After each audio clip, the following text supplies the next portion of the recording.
Bom dia a todos. É com a maior alegria que, em nome da Sociedade Portuguesa de Microbiologia, vos dou as boas-vindas a este Dia Internacional do Micro-Organismo. A sala é pequena, o técnico tem muitas atividades em simultâneo no início do ano letivo. Simplesmente isto, enfim, é uma sala que é o mundo, porque estamos a transmitir em direto. Uma saudação especial a todos os microbiólogos que no país e fora do país estão neste momento com as suas atividades. Uma palavra muito especial a todos os sócios da Sociedade Portuguesa de Microbiologia que nas suas instituições promoveram o dia, que em contacto direto e permanente com a direção estruturaram as atividades em Portugal. Uma palavra especial também a todos os do mundo, a todos os microbiólogos do mundo que connosco estão a comemorar, em particular aqueles, ou especialmente, ou unicamente, aqueles que entendem português. Obrigada por estarem connosco. Enfim, um cumprimento muito especial, evidentemente, ao professor Arlindo Oliveira, presidente do Instituto Superior Técnico, que pelo segundo ano recebe as comemorações do Dia Internacional do Micro-Organismo no Técnico. Este ano as comemorações decorrem essencialmente no Técnico com atividades do Técnico e da Universidade de Lisboa, também com convidados externos, contrariamente ao ano passado em que o Técnico de facto foi o centro de todas as atividades realizadas em Portugal. Portanto, este ano temos atividades descentralizadas pelo país todo. E, evidentemente, um cumprimento muito especial em representação de todos os micróbios, da grande diversidade dos micro-organismos. Temos aqui assim a linda e útil levedura, a saca, e a tenebrosa bactéria, a VAC, em representação de todos os micro-organismos. Eu ia agora, até porque as imagens são mais importantes, enfim, do que muitas palavras, eu iria passar rapidamente uns slides, porque nós temos que manter toda esta sessão muito no tempo, mas ia passar alguns slides para dar uma ideia das atividades presentes e das atividades anteriores do Dia do Micro-Organismo. Portanto, porquê é um Dia Internacional do Micro-Organismo? Porque vivemos num mundo que é um mundo de micro-organismos, e quando dizia Pasteur, o infinitamente pequeno são infinitamente grandes. E, de facto, os micro-organismos são muito importantes e há necessidade de criar a ideia e de explicar, enfim, à sociedade que eles são muito importantes e que são uma área de empregabilidade. Portanto, são uma área de atividade também ao nível do emprego. E, evidentemente, o papel deles nas nossas vidas e em todas as atividades. Esta data do dia 17 tem como significado o dia 17 de setembro, que, como sabem, é quase que o início das atividades letivas e que há muita competição entre a atividade deste dia e as atividades gerais que ocorrem na Universidade Portuguesa e nos institutos de investigação em geral em Portugal e no mundo.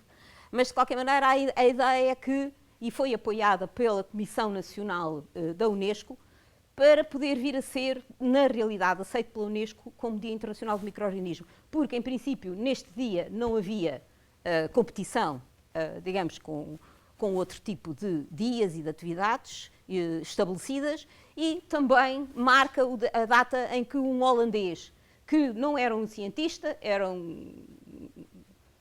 tinha atividades, enfim, empresariais, chamemos-lhe assim, conseguiu desenvolver uma série de microscópios que permitiram ver aquilo que anteriormente era invisível. Ainda hoje há dúvidas de como é que foi possível conseguir aquele tipo de observações. E foi a observação que depois enviou uma carta à Royal Society of London explicando exatamente o que tinha visto. E isso é o marco, constitui, digamos, o marco da microbiologia no sentido em que se atingiu o invisível. E, portanto, é por isso que é o dia. A Sociedade Portuguesa de Microbiologia promove nacional e internacionalmente este dia. Aliás, é das poucas atividades em que Portugal enfim, deu o pontapé de saída e está a tentar institucionalizar internacionalmente o dia. A primeira edição foi no Pavilhão de Conhecimento.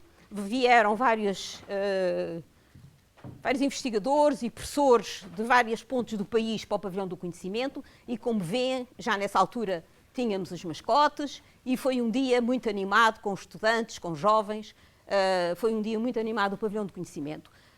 Depois, o segundo ano, portanto, segunda edição, 2018, que foi comemorada essencialmente no técnico, centralizada no técnico, foi uma iniciativa de Portugal para a Europa, portanto, foi estendida à Europa. Temos ali as bandeirinhas em todos os pontos da Europa em que foi comemorado, todas as sociedades europeias e federações de microbiologia que apoiaram, em particular a FEMS, a Federação das Sociedades Europeias de Microbiologia, que a Sociedade Portuguesa de Microbiologia pertence a esta federação. E aqui está uma imagem do final do dia, já eram 9 da noite e praticamente é só a organização e mais alguns convidados, ali o professor Quintanilha e mais uma série de convidados que nos apoiaram. As atividades das demonstrações ali no átrio do Pavilhão Central, enfim, a cerveja artesanal, que este ano também vamos ter uma nova edição, que é sempre muito interessante. Sessões de Skype em contacto com vários pontos da Europa e com escolas secundárias. Aqueles jovens explicou-nos que este dia era muito importante porque digamos, era um ponto de arranque para a sua carreira como futuro cientista, portanto, foram comentários muito bem-vindos. Houve também um curso para professores do ensino secundário, marcando o dia e que depois se estendeu por mais alguns dias. Este ano, o Dia Internacional do Micro-Organismo foi divulgado através das redes sociais, uma palavra de apreço à Cláudia Godinho, que em contacto com membros do Office da FEMS, organizou e divulgou o dia pelas redes sociais, com muito sucesso, sabemos nós. O Dia Internacional do Micro-Organismo tem programa distribuído em Portugal, na Europa, na América Latina, Brasil e América Latina. São os programas no site do Dia Internacional do Micro-Organismo, é muito simples chegar ao site e obter essa informação. Portanto, vão decorrer atividades no jardim, para as quais eu vos chamo a atenção de uma prova de cerveja com uma levedura que foi selecionada aqui no Instituto Superior Técnico e que foi produzida na LX Brewery, que é aqui assim ao pé do técnico. Portanto, digamos que vai marcar o dia com uma fotografia de grupo, portanto não percam a oportunidade de ficar numa fotografia de grupo que vai ser tirada para fotógrafo do Instituto Superior Técnico, porque era impossível para nós tirar uma fotografia, enfim, com as pessoas que contamos aparecerem. Portanto, estamos à espera de centenas de estudantes de escolas secundárias para assistir a estas exposições no jardim. Aqui sim vai decorrer, como sabem, toda a sessão que está divulgada, mas vão também decorrer ligações Skype durante 3/4 de hora. Temos ligações Skype que estão planeadas da seguinte maneira: 3 ciências vivas, um na Ria Formosa, um no Porto, a Galeria da Biodiversidade e o Exploratório em Coimbra. Depois temos a ligação ao Office da FEMS e a um curso, a uma Summer School da FEMS de Educação em Microbiologia. Temos depois uma ligação ao Brasil, para a Universidade Federal de Lavras, no Brasil. E depois temos, vamos, digamos, contactar nos Jardins do Instituto Superior Técnico e no ITQB, que são nos Jardins do Palácio do Marquês de Pombal, enfim, uns jardins muito mais apresentáveis, mas de qualquer maneira as atividades de ambas as instituições vão ser atividades muito interessantes e vamos tentar mostrá-las ao mundo através desta ligação Skype, uma ligação à Universidade do Minho e uma atividade de rua promovida pela Sociedade Portuguesa de Microbiologia e as instituições colaborantes, que vai ser no Arco da Rua Augusta. Portanto, vamos ver se corre tudo bem. Temos aqui, assim, uma ideia de como é que está neste momento o site do Dia Internacional do Micro-Organismo, com todas as informações. Por acaso não está assim, já está mais atualizado, porque tem as atividades de Skype. E por fim, enfim, só fazer uma referência a todos os que apoiam o Dia as comemorações do Dia Internacional do Micro-Organismos no Sistema Técnico. Temos, evidentemente, a Sociedade Portuguesa de Microbiologia, temos o Departamento de Bioengenharia, uma palavra muito especial ali à professora Margarida Diogo, que está responsável pela divulgação do departamento, o presidente do departamento, o professor João Pedro Conte também, portanto, que desde o início apoiaram. Evidentemente, o Instituto Superior Técnico, o professor Arlindo Oliveira, já é o segundo ano que apoia, mas que, enfim, decididamente, e a presença dele aqui também tem significado o dia. O Instituto de Bioengenharia e Biociências e o grupo, principalmente o grupo de Ciências Biológicas, e os dois núcleos do departamento, portanto, o núcleo de Engenharia Biológica e o núcleo de Engenharia Biomédica. Muito obrigada. Acho que aqui os micróbios são da Engenharia Biológica ou são os micróbios da Engenharia Biológica. Muito obrigada a todos.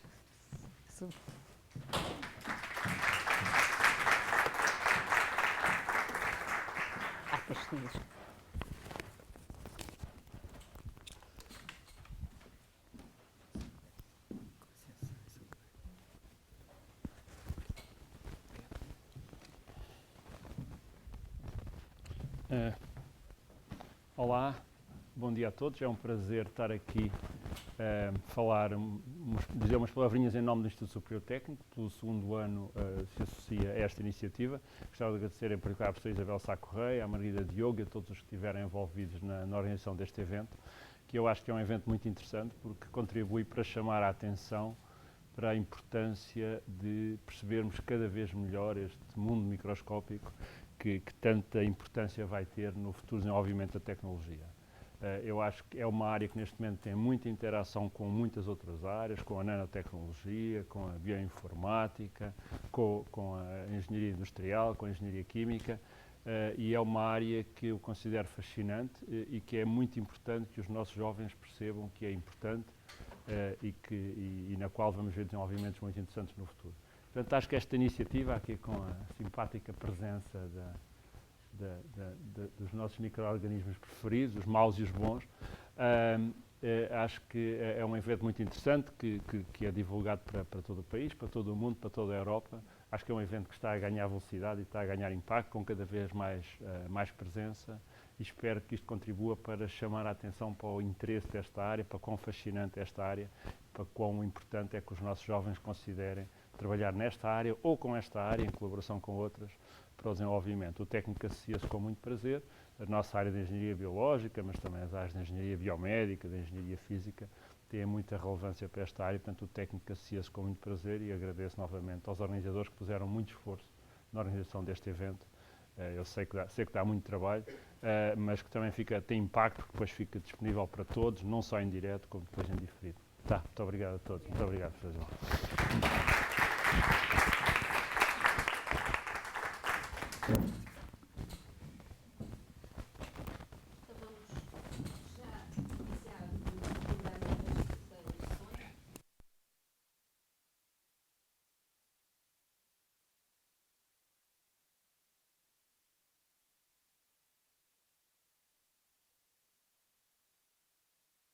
Enfim, ao nível do doutoramento do Instituto Superior Técnico, como ele certamente nos dirá,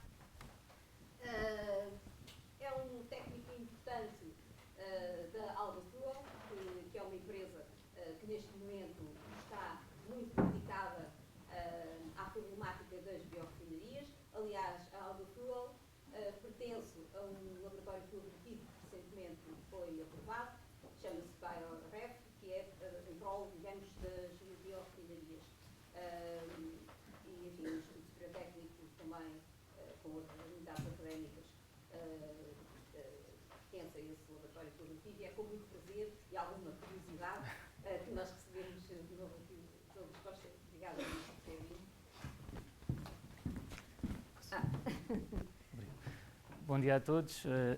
O meu nome é Luís Costa, sou Chief Operations Officer da A4F Algae for Future. Antes de mais, queria agradecer à professora Isabel Sá Correia e à organização o convite para vir aqui mostrar um bocadinho do nosso trabalho e para participar em mais um ano nestas comemorações tão importantes, desta vez com um tema um bocadinho mais alargado do que aquele que trouxe o ano passado, em que falei muito mais sobre as microalgas, que é aquilo que nós trabalhamos mais na A4F. Desta vez vim falar um bocadinho sobre biorrefinarias, mas com todos os micro-organismos. Portanto, alargando aqui o campo das microalgas, mas também passando a contar aqui com a ajuda das bactérias e das leveduras. As microalgas ainda não estão aqui representadas, mas isto, entretanto, nas próximas edições, isto tem que se corrigir. Então, vou-vos falar primeiro um bocadinho sobre a A4F e sobre a atividade que nós desenvolvemos e sobre aquilo que são as microalgas. E depois vou falar de biorrefinarias, de alguns exemplos concretos que existem instalados em todo o mundo. Depois vou-vos falar da importância dos micro-organismos nas biorrefinarias, é o tema central. E depois falar um bocadinho dos projetos que existem na A4F e as parcerias que temos estabelecidas, nomeadamente o collab que a professora Isabel Sá Correia ainda agora referiu. Em primeiro lugar, a A4F Algae for Future é uma empresa cuja missão é instalar para os seus clientes unidades de produção industrial de biomassa de microalgas. Portanto, fazemos aquilo que se chama DBOT, Design, Build, Operate and Transfer, para o cliente final das unidades instaladas e prontas a operar pelas equipas do cliente. O que é que são as microalgas, digamos assim, em características muito gerais? São então micro-organismos, fazem fotossíntese, que produz oxigênio e contêm clorofila. Aqui neste diagrama muito simples, temos uma célula de uma microalga que está a realizar fotossíntese porque recebe a luz solar e aproveita para isso o dióxido de carbono para incorporar dentro da sua própria célula, portanto, na sua própria biomassa, aproveitando também alguns outros nutrientes fundamentais e ao mesmo tempo gera oxigênio. Uma representação muito simples do que é fotossíntese e do que é uma microalga, qual é o papel que desempenha. Uma característica particularmente interessante das microalgas, e é isso que torna tão importante tentar produzir à escala industrial, é aquilo que as microalgas conseguem fazer em termos de aproveitar a luz solar para produzir biomassa. Elas conseguem, com uma produtividade muito superior à das plantas terrestres, aproveitar essa luz solar. E, portanto, por exemplo, os rendimentos em proteína por hectare cultivado, ou neste caso por metro quadrado, são muitíssimo superiores nas microalgas em relação a, por exemplo, a soja. E, portanto, isto é o exemplo do potencial que queremos perseguir e que queremos aproveitar, digamos assim, também como atividade económica, naturalmente.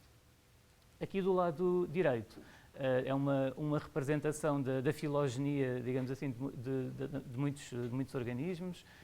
Nós, os seres humanos, estamos aqui, neste cantinho, dentro dos animais.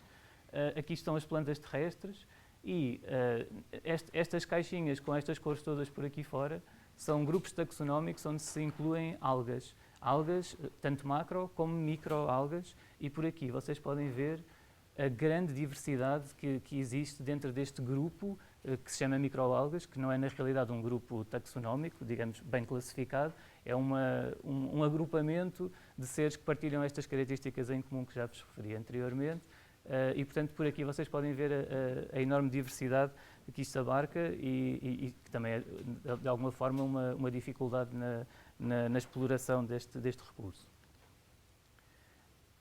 Por falar em diversidade destes micro-organismos, com estas fotografias tiradas ao microscópio, naturalmente, conseguem ver a grande diversidade de formas, cores, enfim, características que as microalgas podem ter. Podem ser realmente podem ser realmente seres muito distintos uns dos outros. Em termos de composição, as microalgas são, como qualquer outro micro-organismo, constituídos por proteínas, lípidos e hidratos de carbono. Depois têm alguns compostos especiais, digamos assim, que conseguem produzir e que as tornam interessantes. Isso está aqui representado deste lado direito. Portanto, alguns produtos interessantes, como a proteína, o beta-caroteno, a astaxantina, portanto, carotenoides, também ácidos gordos, ômega 3, ômega 6 e outros pigmentos e polissacáridos. Todos estes compostos têm relevância comercial hoje em dia e são aplicados em diversos setores. As principais aplicações hoje em dia que existem para as microalgas estão nos campos da alimentação, da alimentação animal, da saúde e da cosmética, mas também há novas aplicações a emergirem, nomeadamente no caso dos biocombustíveis, continua a ser feito muito trabalho dirigido a este setor. No entanto, ainda não é um setor que economicamente seja viável, vou falar um bocadinho disso mais adiante. No entanto, no setor, por exemplo, dos fertilizantes, existem hoje em dia inúmeros produtos disponíveis, como biofertilizantes à base de microalgas, para promover o crescimento das plantas na agricultura convencional e também na jardinagem. É um setor que é claramente emergente. Nos últimos 2-3 anos viu muitos produtos a aparecer no mercado. No tratamento de águas, associar as microalgas à atividade convencional do tratamento de microalgas está também muito em voga. Uma das maiores unidades que utiliza microalgas na Europa é no sul de Espanha e está associada precisamente a uma etar convencional de efluente municipal. Também nós na A4F temos algumas parcerias estabelecidas com empresas nacionais para desenvolver esta tecnologia. Também no setor dos químicos, nomeadamente no dos bioplásticos, há também muito trabalho a ser desenvolvido em tentar converter as microalgas ou uma fração da sua biomassa em bioplásticos para substituir, digamos, a fonte convencional, que é derivada do petróleo, naturalmente. Dentro da A4F, o que é que nós fazemos? Fazemos I+D aplicada, fazemos I+D por contrato e fornecimento de tecnologia aos nossos clientes e instalamos unidades de produção industrial e operamos também para os nossos clientes essas unidades, se eles assim o desejarem. Para isso, nós temos um laboratório aqui em Lisboa, no campus do Lumiar, um laboratório de inovação em que, no essencial, suportamos as outras atividades da empresa. É onde, por exemplo, nós produzimos o inóculo para levar até às unidades de produção industrial. Tem que se começar com uma célula e ir fazendo o scale-up progressivo até conseguirmos chegar a uma produção industrial. Para além disso, também temos alguns serviços analíticos especializados implementados. Fazemos também isolamento de estirpes e caracterização e melhoramento dessas estirpes. E também trabalhamos com algumas ferramentas de diagnóstico de contaminações, por exemplo, de predadores das microalgas que podem aparecer nos sistemas de cultivo. No fundo, à semelhança da agricultura, que também tem os seus parasitas, os seus inimigos, que têm que ser controlados.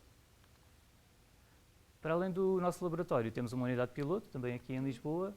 Aqui tem algumas imagens deste lado, com algumas das tecnologias que temos instaladas.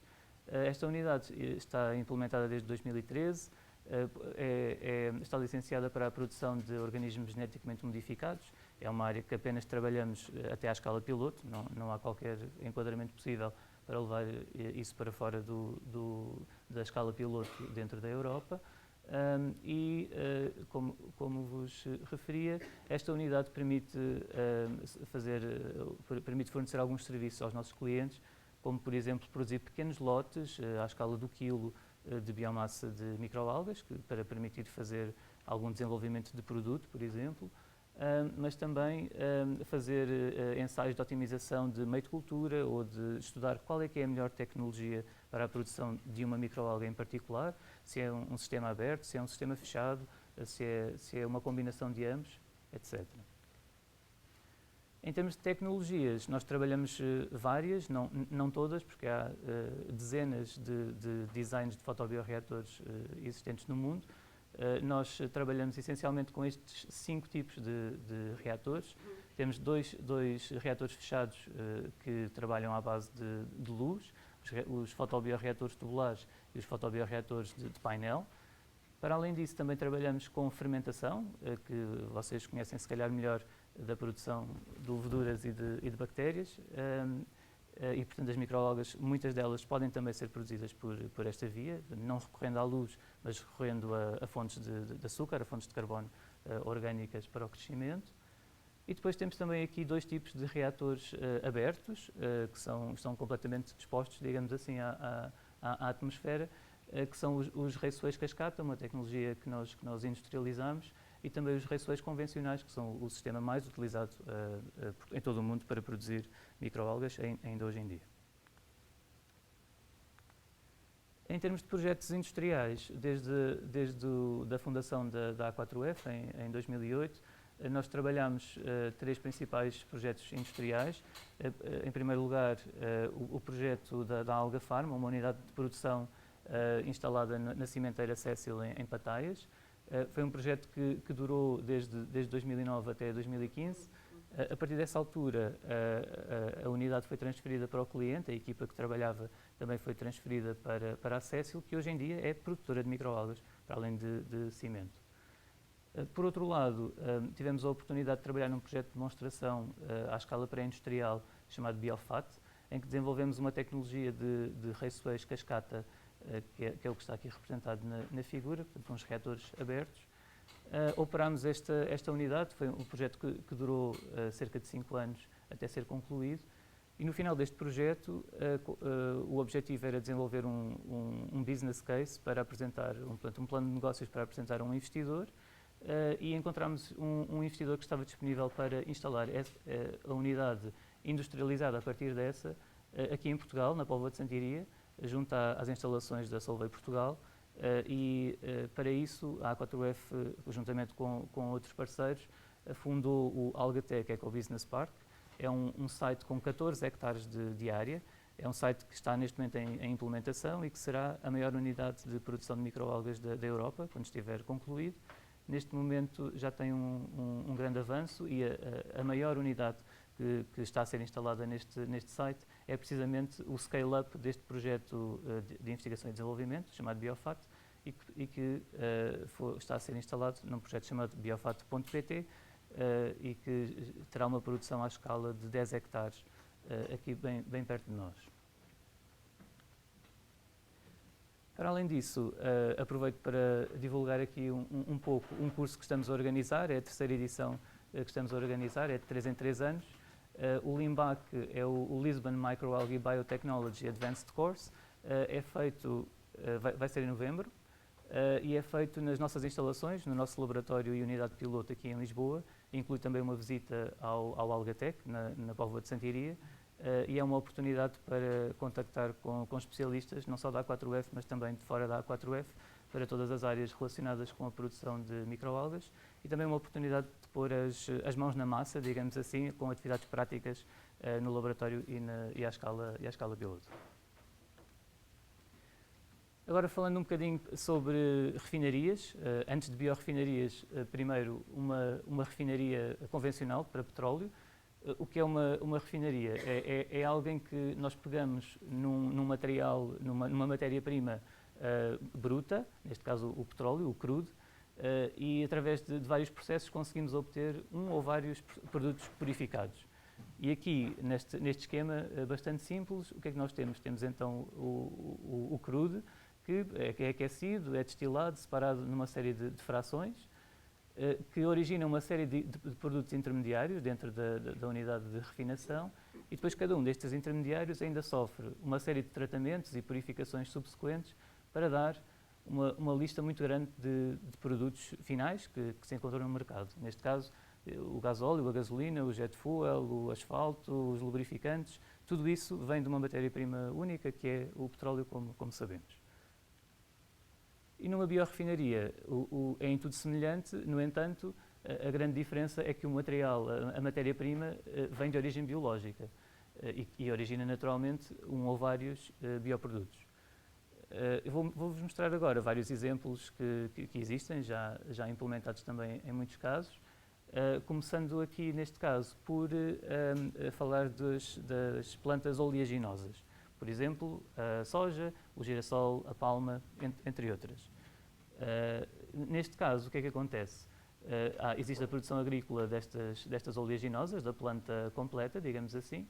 Ela começa logo por ser separada, as sementes que contêm o óleo para um lado e o resto da biomassa, os caules, as folhas, etc., vão para o outro e seguem processos completamente distintos.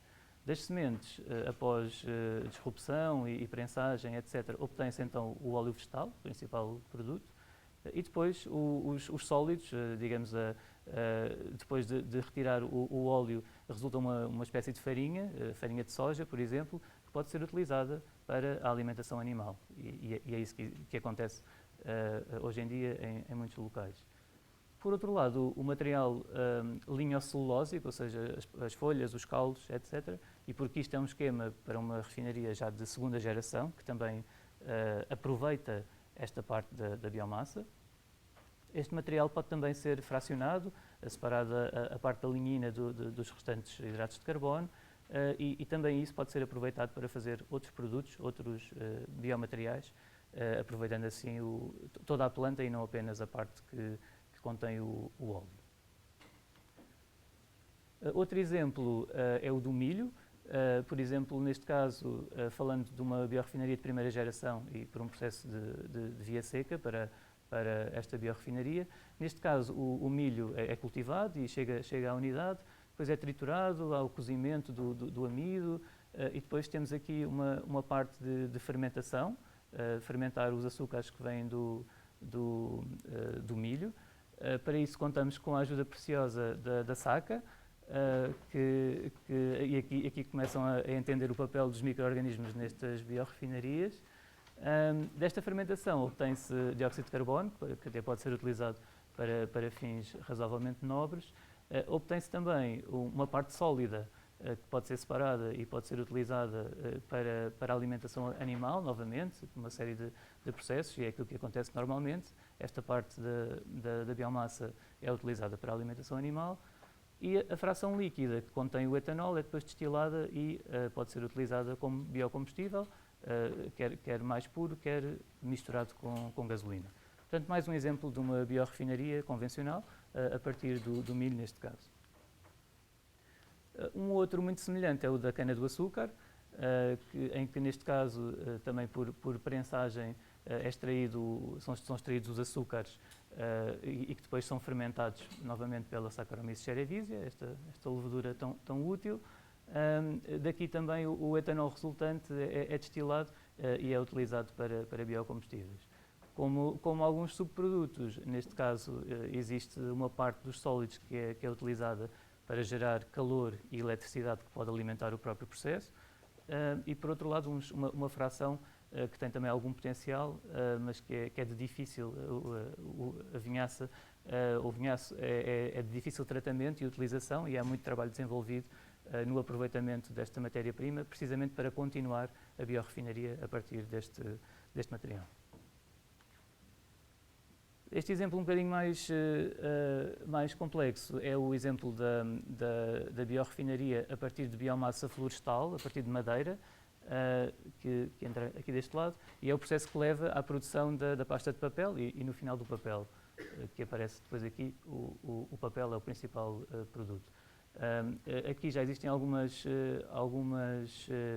introduções neste esquema relacionados com o aproveitamento de algumas correntes, portanto, a estratégia de biorefinaria aplicada aqui, em que se consegue, por exemplo, aproveitar a lignina ou extraí-la para depois utilizar. Há muito trabalho desenvolvido para, por exemplo, transformar a lignina em bioplásticos. Por outro lado, este material, o tall oil, é também um material de elevado potencial, também de difícil tratamento, mas que pode ser utilizado para continuar o processo de biorefinaria. E, por outro lado, algum do dióxido de carbono gerado neste processo também pode ser usado para produzir carbonato de cálcio, que é necessário para fazer o recobrimento do papel, como o conhecemos no nosso dia-a-dia. Para além disso, este processo produz também uma quantidade muito significativa de energia, quando se aproveita a biomassa, e que consegue alimentar uma grande parte da própria instalação.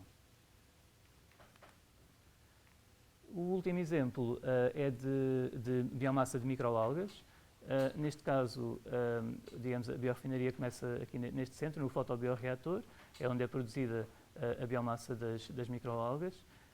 Esta biomassa é produzida naturalmente recorrendo à luz solar, e a partir desta biomassa podem ser obtidos produtos tão diversos como biocombustíveis, bioetanol, biodiesel, biogás, dependendo da microalga que estamos a utilizar e da composição que ela tem no final da produção.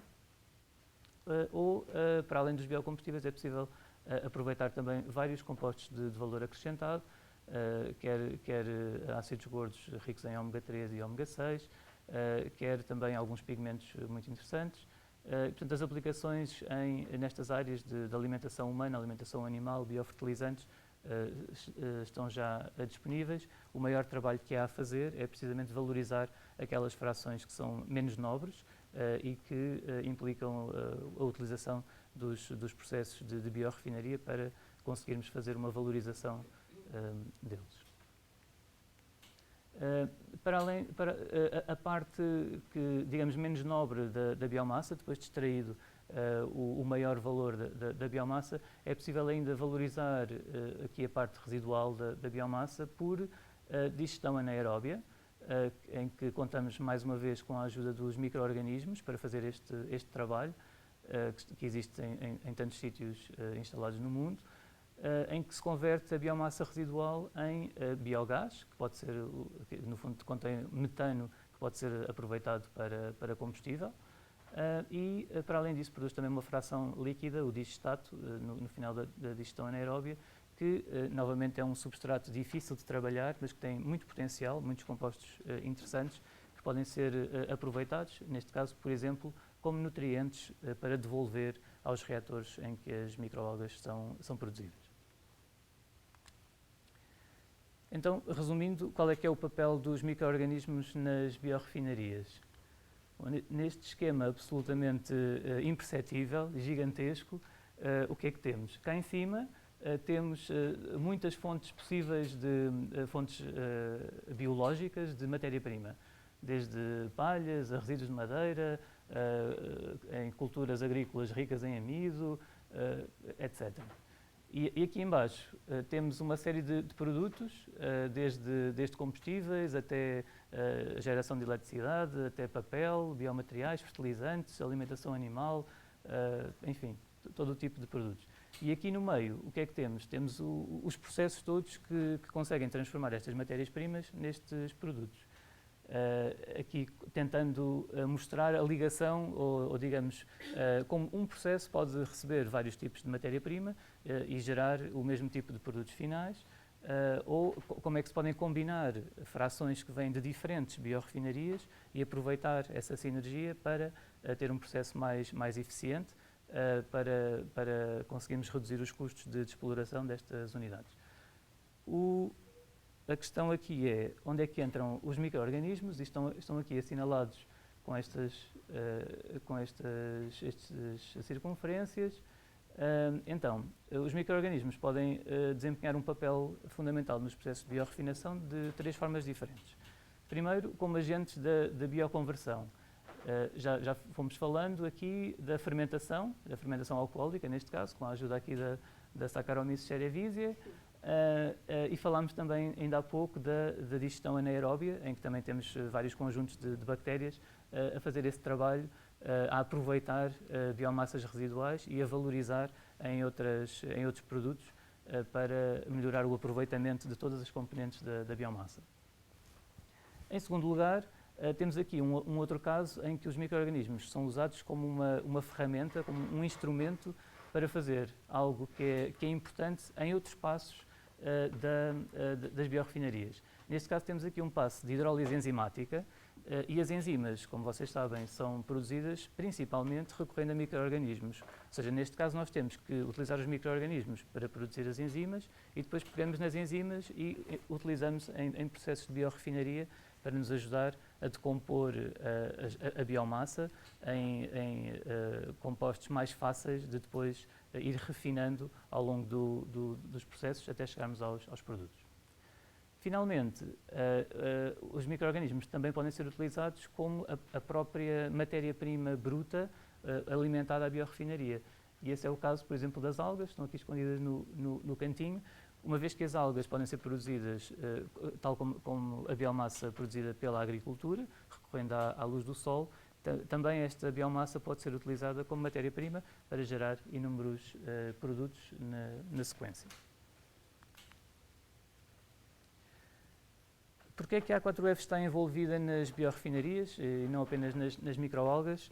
Porque um dos maiores desafios que existe na área das microalgas é reduzir os custos de produção dessa biomassa. Atualmente, as microalgas têm aplicações comercialmente viáveis na área da alimentação humana e nas áreas da cosmética e farmacêutica, e é necessário reduzir os custos para conseguir chegar a aplicações como a alimentação animal, os químicos e fertilizantes e, finalmente, ainda os combustíveis. Para isso é preciso áreas de produção enormes.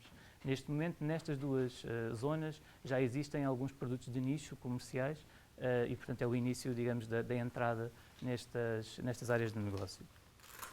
Ora, as biorrefinarias permitem exatamente reduzir os custos de produção, uma vez que aproveitamos mais da biomassa original para vender no final como produto, e por outro lado permitem também garantir que nós obtemos compostos de elevada pureza. Em algumas destas biorrefinarias conseguimos obter compostos mais puros e que são, portanto, mais valiosos para todo o processo. E isso permite também que consigamos ter processos globalmente mais rentáveis. O envolvimento da A4F em projetos de biorrefinaria já tem muitos anos. Este é o nosso track record de projetos desenvolvidos com recurso a financiamentos, portanto, em várias áreas, desde 2010 e até antes disso, até mais recentemente. E na área da biorrefinaria, nós já tivemos 4 projetos em que estivemos envolvidos, com várias estratégias, aproveitar a biomassa produzida pelas microalgas para gerar produtos como biocombustíveis, produtos de valor acrescentado, produtos para a área da alimentação humana, da alimentação animal, frações de lípidos ricos em ômega 3, extratos de carotenoides. Portanto, tudo isto faz parte daquilo que fomos desenvolvendo ao longo dos últimos anos para precisamente podermos explorar à escala industrial hoje em dia. Como vos disse anteriormente, foi isso que aconteceu com este projeto, BioFat, um projeto financiado pela Comissão Europeia, e precisamente como vos tinha dito, esse projeto está a ser instalado no Algatec Ecobusiness Park, à escala industrial, e dentro desse projeto existe precisamente uma biorrefinaria de biomassa de microalgas, que será, digamos, o primeiro projeto comercial de biorrefinaria com biomassa de microalgas a ser instalado. E, finalmente, porque é que hoje estou aqui a falar não só de microalgas, mas também de outros micro-organismos? Precisamente porque, e como a professora Isabel dizia, a A4F está envolvida em várias parcerias dentro de Portugal, nomeadamente a A4F é membro fundador do Laboratório Colaborativo para as Biorrefinarias, chamado BioRef, e para além disso somos também membros da Associação Portuguesa da Indústria Química, Petroquímica e da Refinação, e estas são parcerias em que conseguimos desenvolver em conjunto com a grande indústria portuguesa e também com a academia a tecnologia que necessitamos para instalar depois à escala industrial projetos de biorrefinaria ligados às microalgas. No caso do BioRef, o Laboratório Colaborativo para as Biorrefinarias, ele foi criado ainda este ano, muito recentemente. É um consórcio que tem 16 parceiros, ou que inicialmente tinha 16 parceiros, que entretanto já conta com mais 3, a TAP, a Biotrend e a UTAD, em Trás-os-Montes. E aqui tem um mapa com os seus parceiros, dentro de todo o país. Inclui, como podem ver, as maiores universidades portuguesas e também algumas empresas como a Galp, a Tratolixo, a Solvay, também a BioGold e a Sysadvance, também a A4F, como vos disse. E este laboratório vai ter 4 localizações dentro do país, uma das quais em Lisboa será dentro do Algatec, Ecobusiness Park. Isso estará relacionado com a biorrefinação para bioprodutos. E aqui, muito resumidamente, são os eixos estratégicos deste laboratório colaborativo. Ele é liderado pelo LNEG, o Laboratório Nacional de Energia e Geologia. Tem como eixos principais desenvolver a tecnologia para utilizar biometano e hidrogênio renovável, produzir e utilizar. Também como outro eixo estratégico, trabalhar a conversão termoquímica de biomassa, portanto, a incineração, a pirólise, tudo processos que podem permitir valorizar as biomassas residuais. Depois também alguma investigação relacionada com as biorrefinarias para bioprodutos e também para combustíveis líquidos, e estes são os eixos que vão ser trabalhados no polo da Póvoa de Santiria. E, finalmente, também o estudo das metodologias para melhorar o processamento e a separação de produtos derivados da biomassa lignocelulósica, como também vos fui falando, na biorefinaria que tem origem em biomassa florestal e que está ligada ao setor da pasta do papel e do papel, e que tem também muito trabalho para valorizar essa biomassa. Como conclusões e mensagens a reter, como vos disse, as biorrefinarias são extremamente importantes, são unidades industriais que permitem minimizar aquilo que são os efluentes gerados, nós reaproveitamos-los e convertemos-los em outros produtos, e assim também conseguimos maximizar o valor que conseguimos extrair daquilo que é a matéria-prima original. Existem já muitos exemplos estabelecidos no passado, como vos mostrei. Haverá certamente mais exemplos a aproximar-se de uma escala já real e comercial. Isso está a ser fomentado não só pela procura no mercado de produtos mais sustentáveis, mas também pela política implementada para precisamente minimizar os efluentes gerados e aumentar ou promover o uptake de biomassa de origem sustentável. Elas contribuem também para aquilo que pode ser a viabilidade da produção de biocombustíveis, as biorrefinarias. Na realidade, todos os biocombustíveis que são hoje produzidos, já digamos convencionais, são feitos em unidades que são biorrefinarias, efetivamente. Como vos disse, os micro-organismos podem desempenhar um papel fundamental nas biorrefinarias de 3 formas diferentes de que falámos. Também os processos microbiológicos são críticos para a componente da economia circular dentro das biorrefinarias. É através deles que conseguimos pegar de forma sustentável em alguns resíduos e conseguimos convertê-los e reorientá-los para outros pontos dos ciclos e dos diagramas industriais destas unidades. E a sustentabilidade desses processos microbianos vem precisamente do facto de serem processos a baixa pressão, a baixa temperatura, com substratos de origem biológica e que muitas vezes conseguem reutilizar efluentes industriais nesses processos. Não temos que fazer tudo de novo para as biorrefinarias das microalgas. Nós podemos utilizar muita da tecnologia que já foi desenvolvida para outros tipos de biomassa, isso é uma grande ajuda, mas efetivamente existem algumas especificidades que levam a que tenhamos que investir um pouco em investigação e desenvolvimento nesta área. Como vos disse, as biorrefinarias significa que a matéria-prima tem que vir de origem biológica. Nesse sentido, a biomassa de microalgas, como tem uma produtividade superficial muito superior à das plantas convencionais, tem aqui um grande potencial a aproveitar. Na A4F estamos a instalar uma biorrefinaria de biomassa de microalgas comercial, na Póvoa de Santiria, como vos disse. E Portugal está a começar a aproveitar este grande potencial da biomassa ou está a continuar a exploração para os próximos passos deste recurso, nomeadamente através da legislação do Plano Nacional para a Promoção das Biorrefinarias, que é implementado pelo UNEG, e também pela fundação do Colab Biorref, de que vos falei. E pronto, estou agora disponível para responder às vossas perguntas e agradeço muito a vossa atenção.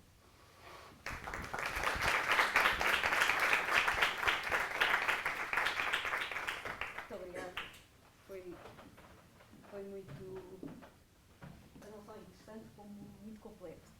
Se calhar nem há perguntas, ou então haverá muitas. Nós estamos um bocadinho atrasados. Portanto, eu vou aceitar uma pergunta. Certo? Alguma pergunta da assistência? Que expectativas é que tem relativamente, não só ao laboratório colaborativo, mas de facto ao desenvolvimento sustentável das biorrefinarias em Portugal?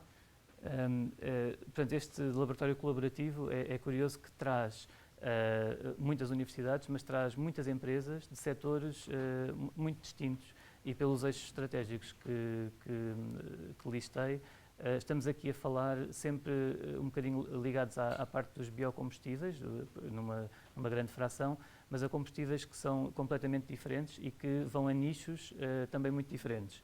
É muito importante, por exemplo, o foco no transporte pesado, no transporte aéreo também, por outro lado, temos empresas que estão muito mais voltadas, não para a área dos combustíveis, mas para a área dos produtos de valor acrescentado, que podem ser extraídos, por exemplo, da biomassa florestal, também da biomassa das algas, e, portanto, nós em Portugal temos uma produção de biomassa vegetal enorme e um potencial enorme, e o objetivo é exatamente aproveitar todo esse potencial, gerar o máximo de biomassa possível e convertê-la em vários tipos de produtos para conseguirmos implementar essa estratégia. Portanto, em termos de potencial, ele é realmente imenso. Com esta mensagem de esperança, agradecemos muito ao autor. Obrigado. Ouvi dizer que estão à vossa espera no jardim. Se quiserem ficar, podem ficar, mas estão mal em pé.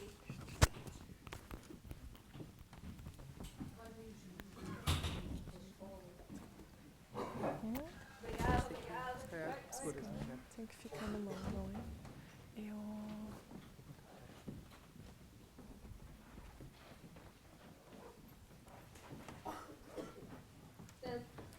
Isto é aqui ao ponto, não vai é? haver um grupo de apresentações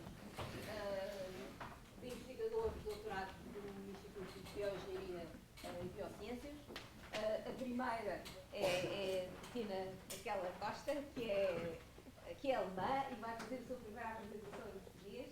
Portanto, temos que ter, enfim, Paciência. temos que ter paciência, mas certeza absoluta que o que ela nos vai contar é muito importante, porque começou, enfim, o dia do micro-organismo vem de Anton van Leeuwenhoek, que conseguiu ver o primeiro micro-organismo com umas lentes, que nem se percebe como é que ele conseguiu ver os movimentos e tudo mais, e descreveu. E a Tina vai-vos explicar como é que se consegue ver, por um lado, o que é invisível e, por outro lado, o que não cresce, e que até pode ser que já nem esteja digital, porque ela nem parte a matéria escura de que ela fala. Só um comentário, eu tenho que sair da sala cerca das 10h30 e, portanto, se por acaso houver transferência, depois eu pedia aos meus colegas, ao professor Sérgio Fialho, ao Rodrigo Costa, enfim, que continuassem o processo. São as apresentações a do IBB, depois vai com a apresentação da Catarina do IPQB e está o fluir da máquina. E eu peço desculpa se não tiver, não é por falta de interesse. Tina. Está bem, muito obrigada pela introdução. Bem-vindos também da minha parte para o Dia Internacional do Micro-Organismo. Então vamos descobrir agora um pouco o que é a matéria escura microbiana. As boas notícias, não precisamos viajar para o espaço para descobrir esta matéria escura microbiana. Existe no nosso planeta. Então, quando falamos dos micro-organismos, temos um problema. Eles são muito pequeninos, são muito difíceis de observá-los e realmente temos também um problema da abundância. Quando vamos ao mar, vamos pegar 1 mililitro de água, vamos levar este 1 mililitro de água para o laboratório, plaquear numa placa com meio rico de nutrientes que achamos as bactérias gostam disto, que vamos observar. Entre 100 e 1000 colônias de bactérias, se calhar vão nascer. Mas se levarmos agora este mesmo mililitro de água por baixo de um microscópio, vamos observar de repente muito mais células, até 1000 vezes mais. Então, o que conseguimos observar na placa é uma grande superestimação do que nós conseguimos observar no microscópio. Isto já foi descoberto nos anos 80, chama-se a grande anomalia nas contagens das placas, e a percepção realmente não conseguimos cultivá-los todos. E até 99%, se olharmos para estes números, até 99% dos micróbios não são cultiváveis no laboratório. Então, isto é que é a matéria escura microbiana. São todos os micróbios que não podem ser cultivados no laboratório, seja por falta de conhecimento ou simples pela incapacidade de produzir as condições mais adequadas. Então, se é tão difícil observá-los, se não conseguimos cultivá-los, o que podemos fazer? Podemos usar ferramentas moleculares. Então, let's go molecular. O lado positivo da matéria escura microbiana é o seu material genético, ou seja, o ADN, que podemos explorar. Uma ferramenta muito útil para isto é a metagenômica. E a metagenômica permite-nos estudar o material genético, o ADN, dos micro-organismos que recuperamos diretamente do ambiente, sem a necessidade de cultivar estes micro-organismos. Então, uma metagenoma microbiana são os genomas de todos os micro-organismos de uma comunidade microbiana presente num determinado habitat. E assim, podemos ultrapassar este problema da abundância e conseguimos abordar problemas de diversidade. Por exemplo, perceber quantas espécies de bactérias, de micro-organismos temos lá. Quem são elas? A identidade. E também qual é a função deles. O que eles fazem e também é possível perceber quem faz o quê. O que nos está ajudando muito é este grande salto na tecnologia durante os últimos anos.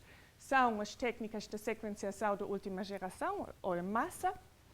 Temos já várias técnicas e aqui estamos capazes de produzir milhões e milhões de sequências de uma vez, muito rapidamente, e tirar informação à base destas sequências do ADN. E isto realmente nos deu uma visão completamente nova da árvore da vida. Enquanto nos anos 80 havia 12 filos, todos cultiváveis, ninguém não cultivado, agora já contamos com 92 filos bacterianos e 26 filos arqueias. E realmente, se olharmos para esta grande diversidade, todos estes ramos aqui, os domínios bactérias e as arqueias, são os procarióticos, constituem mais do que 90% da diversidade genética que existe no nosso planeta. Então, em comparação para os eucarióticos, é mesmo brutal. E se olhamos para esta árvore aqui, todos estes pontinhos vermelhos aqui significam filos que ainda não foram cultivados. Não existe nenhuma espécie cultivada, mas nós sabemos que estão lá porque conseguimos estudá-los através da ADN. Enfim. E agora, para descobrir novas espécies, realmente, nem precisamos ir para o fundo do oceano, nem precisamos ir para estes vulcanos subaquáticos. Mesmo no nosso próprio intestino, ainda temos até 50% das espécies bacterianas que ainda não foram cultivados e ainda não têm um genoma de referência. Mas já sabemos que o nosso microbioma do nosso intestino é muito importante para o nosso sistema imunológico, para a absorção dos nutrientes, para o nosso metabolismo e também impede a colonização dos patogênios. E quando temos alterações na composição deste microbiota intestinal, podemos sofrer algumas doenças graves. Assim, este ano, saiu um novo estudo no Nature dos nossos colegas dos Estados Unidos e eles usaram uma abordagem completamente computacional para obter genomas bacterianos diretamente a partir das amostras fecais, sem cultivá-los. Então, neste estudo, eles apanharam mais do que 3.800 metagenomas fecais, cada um representando uma pessoa. As pessoas foram adultos, foram crianças, vários sítios do mundo, como conseguem ver neste mapa, sítios rurais, centros urbanos. E com este ferramenta computacional, que não vou falar agora como isto funciona, conseguiram tirar mais do que 60 mil genomas procaríocos. Então, uma grande quantidade de genomas procarióticos. E cada genoma que tiraram é diferente, então não são cópias. E o que conseguiram observar? realmente, o número total das espécies bacterianas no intestino humano são mais do que 4.500 espécies.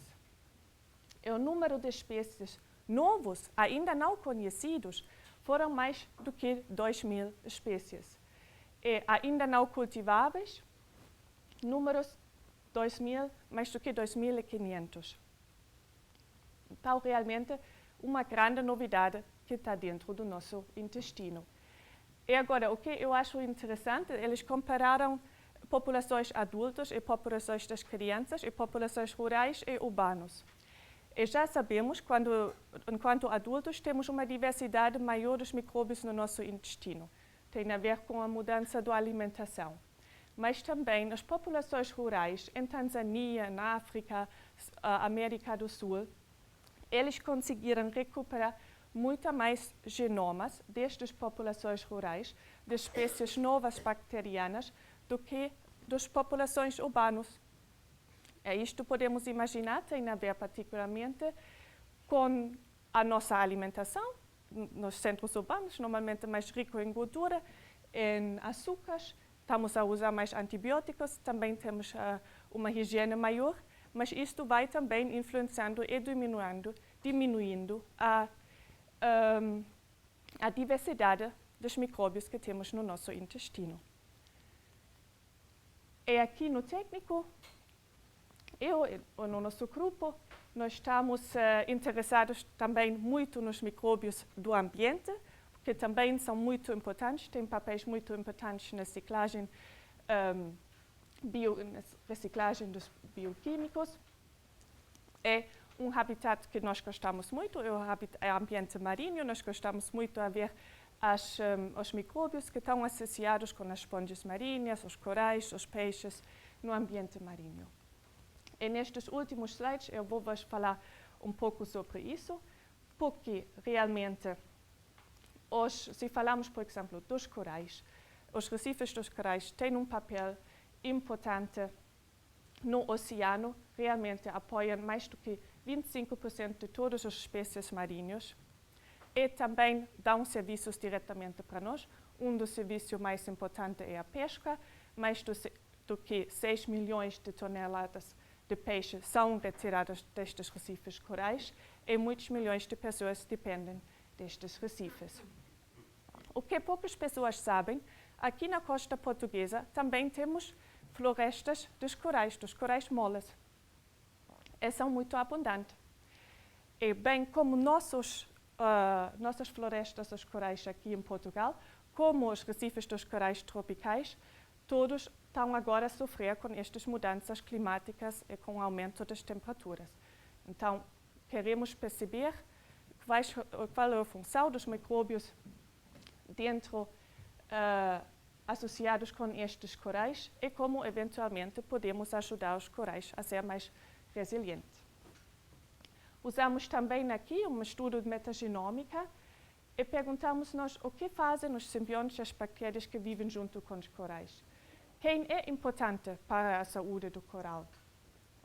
Qual é a função que é importante para a saúde dos corais? Estamos a comparar várias espécies dos corais, aqui saudável e doente, e também uma comparação com água do mar e sedimento, o ambiente à volta dos corais. Então, quem é importante para a saúde? Estamos a ver que tem várias espécies, e muitas vezes são espécies que são não classificadas, como conseguimos ver aqui. Estas espécies ainda não foram cultivadas, que são muito abundantes no coral saudável, também não só de uma espécie, mas em várias espécies do coral. Então, isto é uma coisa muito consistente. E quando o coral começa a ficar doente, a abundância vai diminuindo. E também, em comparação do sedimento e da água do mar, as abundâncias são muito mais baixas. Isto aqui acontece com muitas espécies, realmente. Muitas destas são gamma-proteobactérias. Então, estamos a ver claramente uns indicadores de disbiose. Quais são as funções que são importantes para a saúde dos corais, aqui no microbioma dos corais? Aqui posso falar de muitas funções, mas eu só trouxe algumas.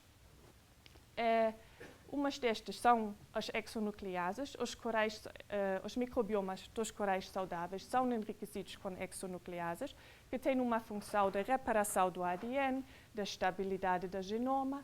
Uma outra função é a defesa antiviral, ou seja, os corais saudáveis, os microbiomas, são enriquecidos com proteínas que permitem uma defesa antiviral deste microbioma, e isto está com uma correlação muito linda, de facto, que dentro do coral temos muito menos vírus do que, por exemplo, na água do mar. E, por exemplo, também proteínas de choque térmico, que ajudam a dar respostas deste microbioma, deste holobiont, ao estresse. E, enfim, também transportes de íons inorgânicos, tudo que tem a ver com micronutrientes e armazenamento do ferro. E assim, com estas funções identificadas, nós achamos que isto pode representar características beneficiais deste conjunto microbioma coral, que chama-se também holobionte, e, eventualmente, vai nos orientar no futuro em manipulações de microbioma das corais para ajudar a criar corais mais resilientes. E com isso, queria agradecer-vos. Desfrutam no IMD. Se tem perguntas, bem.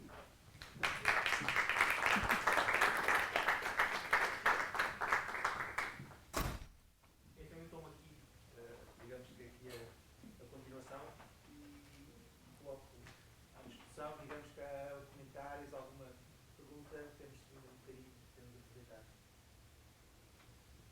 Pergunta que posso fazer aqui acerca deste assunto, faz favor. Uma pergunta, muitos parabéns pela apresentação, foi muito interessante. Queria saber, em relação a estas análises entre o coral saudável e a necrose, o que é que vem primeiro?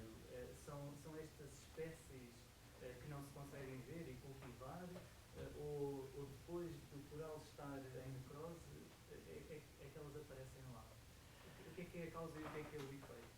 Isto é muito difícil de saber, isto é realmente, porque, por um lado, o que estamos a ver são a microbioma saudável tem umas características, como estas gama-proteobactérias, as endosocomonas, eles certamente estão lá. Agora, quem é o causa, quem causa a disbiose, quem é o patogênio, mesmo se é um patogênio, isto é difícil ainda de perceber. Ou seja, nós estamos a ver um aumento grande de certas espécies das bactérias. Não são os víbrios, como muitas pessoas acham, porque os víbrios muitas vezes são relacionados às doenças em peixe, enfim. Mas neste caso realmente não são os víbrios, são outros. São alguns alfa-proteobactérias e alguns flavobactérias. Mas se eles causaram mesmo a doença, não sei se esta foi a pergunta, eu acho que aqui precisamos um passo mais e fazer umas experiências experimentais, além disso. Umas coisas que conseguimos ver são fatores de patogênios que se aumentam também nos corais doentes. Ou seja, parece sim que está lá uma infecção. São genes como aginases que vão fazer interferência com o sistema imunitário do coral, outros tipos de genes, patogênios, mas quem é mesmo causar a doença, eu acho que aqui precisamos mais um passo experimental. Ok, muito obrigado.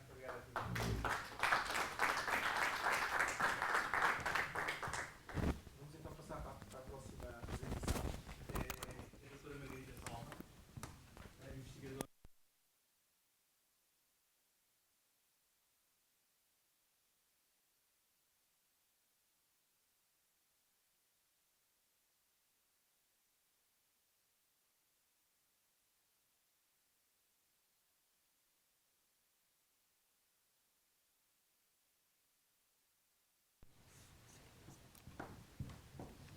Bom dia a todos. O meu nome é Margarida Palma, sou investigadora no Grupo de Ciências Biológicas do Instituto Superior Técnico e estou aqui para vos falar um pouco de como podemos explorar a diversidade microbiana em biotecnologia. É uma apresentação simples para um público, estava à espera de um público mais diversificado, mais jovem também, e então a apresentação é bastante simples. Os micro-organismos são os seres vivos mais abundantes na biosfera. Eles constituem 60% da biomassa da Terra e existem principalmente ao nível dos oceanos, dos sedimentos marinhos e do solo. Eles têm um papel essencial nos ciclos biogeoquímicos e sem eles a vida na Terra tal como conhecemos seria praticamente impossível, uma vez que eles são responsáveis pela reciclagem da matéria, são decompositores que transformam matéria orgânica em matéria inorgânica, portanto são assim essenciais para os ciclos biogeoquímicos. Uma particularidade dos micro-organismos é que eles são muito diversificados do ponto de vista metabólico e isso faz com que tenham funções muito distintas nos ecossistemas e desta forma é essencial conhecer e compreender o microbioma terrestre no sentido de também perceber melhor como é que podemos aproveitar os micro-organismos para a biotecnologia. Como a Tina referiu ainda agora, a percentagem de micro-organismos cultiváveis é muito baixa. Eles representam cerca de 1% dos micro-organismos da biosfera, ou seja, existe uma percentagem muito elevada de micro-organismos que não é cultivável em laboratório.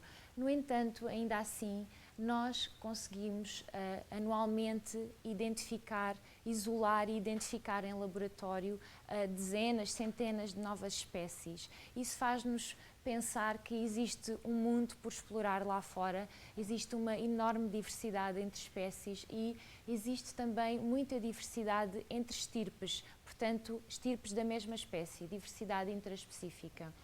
E é essa diversidade que tentamos explorar quando queremos fazer investigação e aplicar os micro-organismos na biotecnologia. Portanto, de uma forma simples e geral, os micro-organismos estão envolvidos em vários processos ao nível da indústria farmacêutica, na produção de antitumorais, imunossupressores, antibióticos, anticorpos, vacinas. Estão também envolvidos na produção de enzimas, aminoácidos, ácidos orgânicos, detergentes, vitaminas, polímeros, na indústria química. Não podemos esquecer, obviamente, os biocombustíveis, portanto, a área da bioenergia, produção de biodiesel, bioetanol, biogás e também biorremediação, principalmente de solos. Além disso, os micro-organismos são agentes processadores de alimentos, portanto, a utilização dos micro-organismos na produção de alimentos, cerveja, vinho, pão, é uma aplicação milenar, tem milhares de anos e neste caso, eles são bastante importantes para o homem e há ainda a aplicação dos micro-organismos como biopesticidas, como é o caso do Bacillus thuringiensis, que é usado como inseticida na agricultura biológica.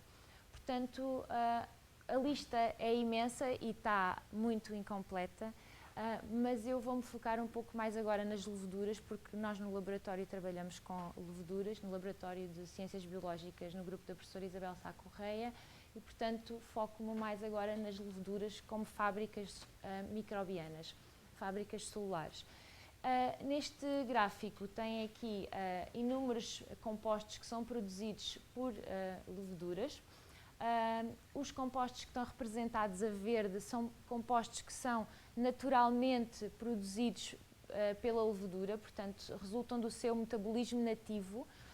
Depois, como veem, a azul temos compostos, produtos heterólogos, que são produtos que foram produzidos pela levedura, mas que resultam de um processo de engenharia metabólica, que hoje em dia é um dos pilares da biologia sintética. Portanto, foram introduzidas vias metabólicas ou genes na levedura, por forma a que ela conseguisse produzir estes compostos representados aqui a azul. Essas vias metabólicas ou esses genes que foram introduzidos normalmente são de leveduras de outras espécies, que não Saccharomyces cerevisiae, que é normalmente a levedura que é utilizada para produzir determinados estes compostos, mas também podem ser espécies de fungos, bactérias, etc. Portanto, há ainda outro grupo que são os produtos não naturais, que resultam de vias metabólicas que foram construídas por nós, investigadores, com base em modelos, portanto não existem naturalmente na natureza e foram introduzidas essas vias em levedura por forma a conseguir-se produzir estes compostos aqui a vermelho. Portanto, como eu estava a dizer, muitos destes compostos são produzidos pela levedura da espécie Saccharomyces cerevisiae, que é usada como modelo experimental eucariota e tem sido amplamente utilizada no laboratório em investigação, porque ela é fácil de manipular geneticamente, uma vez que temos à nossa disposição já uma enorme panóplia de ferramentas genéticas para transformar, para a manipular. Além disso, esta espécie é uma espécie especial porque ela é muito robusta do ponto de vista industrial, porque não só é tolerante a elevadas concentrações de etanol, é tolerante a baixos pHs e tem sido essa uma das principais razões pela qual ela é tão estudada e ela é tão modificada, porque ela é de facto bastante robusta. Por outro lado, temos as leveduras não convencionais, ou as leveduras não Saccharomyces, que são leveduras que, embora tenhamos para elas ferramentas genéticas um pouco limitadas, não há muita disponibilidade desse tipo de ferramentas para as modificar e nem sempre a sua manipulação é fácil no laboratório, ou porque floculam, ou porque não crescem depressa, crescem muito devagar. Portanto, apesar disso, hoje em dia há um enorme investimento na investigação neste tipo de leveduras, porque elas possuem uma grande diversidade de metabolismos. Elas são capazes de utilizar diferentes fontes de carbono, são capazes de produzir compostos de valor acrescentado que não são diretamente produzidos por Saccharomyces cerevisiae e, neste caso, elas podem servir como uma fonte de material genético para que consigamos alterar, manipular Saccharomyces cerevisiae. Ou então podemos usá-las diretamente. No laboratório da professora Isabel Sá Correia, nós iniciámos em 2016 uma coleção de culturas de leveduras isoladas por nós e neste momento temos cerca de 150 estirpes de 40 espécies. A coleção é ainda pequenina comparada com outras coleções que possuem milhares de estirpes, mas serve os propósitos do laboratório e dos projetos do laboratório e está continuamente a crescer porque todos os anos fazemos novas rondas de isolamentos e identificação de leveduras. As coleções de culturas, esta e outras, são extremamente importantes porque, além de permitirem preservar a biodiversidade, permitem também explorar a biodiversidade ao nível da investigação e no sentido de tirar proveito dos micro-organismos para resolver problemas da sociedade. Portanto, nós temos isolado estirpes de diversos ambientes, entre os quais estes que estão aqui nas fotografias. Um dos projetos que temos no laboratório tem em vista a valorização de resíduos agroindustriais ricos em pectina para a produção de bioetanol ou compostos de valor. Eu não vou falar em detalhe deste projeto. O meu colega, o Luís Martins, estará no jardim da Torre Sul com o trabalho Leveduras que transformam desperdícios alimentares em produtos valiosos e poderá falar mais em detalhe sobre este projeto, no qual, além de modificarmos Saccharomyces cerevisiae, estamos também a utilizar leveduras não convencionais para valorização deste tipo de resíduos ricos em pectina, por exemplo, resíduos da beterraba sacarina. Além disto, temos também projetos que têm como objetivo o aumento da robustez da levedura Saccharomyces cerevisiae em processos industriais, porque, embora ela seja amplamente utilizada, nós temos necessidade de a tornar cada vez mais robusta, até porque, ao nível dos processos industriais, existe uma série de stresses nomeadamente inibidores que são derivados do próprio processo, e precisamos de tornar a levedura mais resiliente relativamente a esses inibidores. Portanto, nós temos ferramentas no laboratório para identificar determinantes de tolerância a determinados inibidores e, a partir daí, modificar a levedura e torná-la um pouco mais robusta em determinados processos. E, por fim, temos um trabalho também, no qual eu estou mais envolvida, que teve como objetivo o isolamento e seleção de leveduras capazes de melhorar as propriedades organoléticas da cerveja artesanal. Falar um bocadinho mais sobre este projeto. Portanto, nós começámos fomos abordados por uma empresa que queria isolar leveduras portuguesas para fazer uma cerveja 100% portuguesa.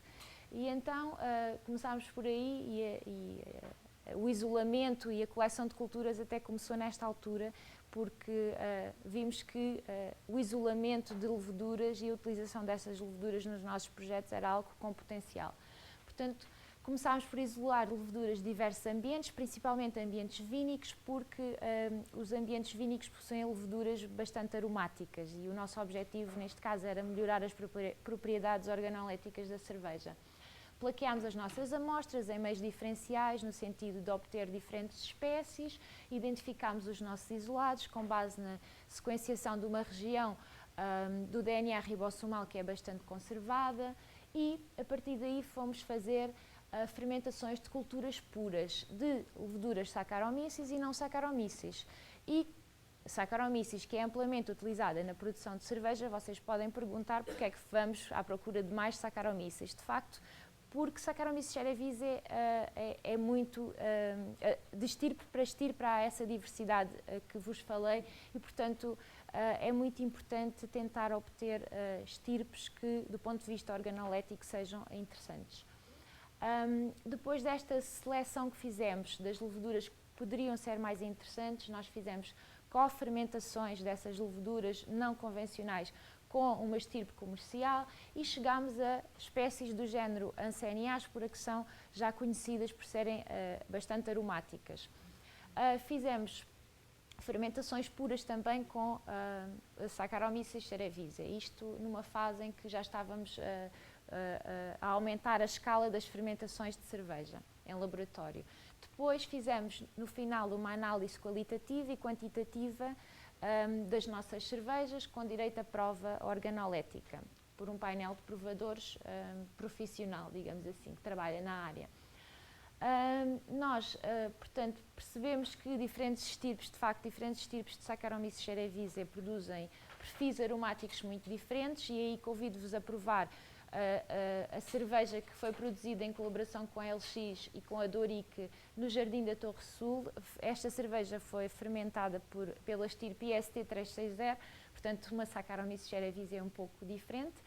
E neste trabalho, assim, a conclusão geral que obtivemos, os resultados ainda estão a ser analisados, eu não vou entrar em grande detalhe nos resultados, mas a principal conclusão é que uma co-fermentação desta Ansenia aspera, neste caso uma Ansenia aspera Guilhermondi com uma Saccharomyces cerevisiae, produziu uma cerveja muito mais aromática com notas de mel e frutos. Portanto, estas espécies não convencionais e, neste caso, a estirpe de Ansenia aspera Guilhermondi que nós isolámos, nós testámos várias, esta foi a estirpe mais interessante, tem potencial para melhorar as propriedades organoléticas da cerveja.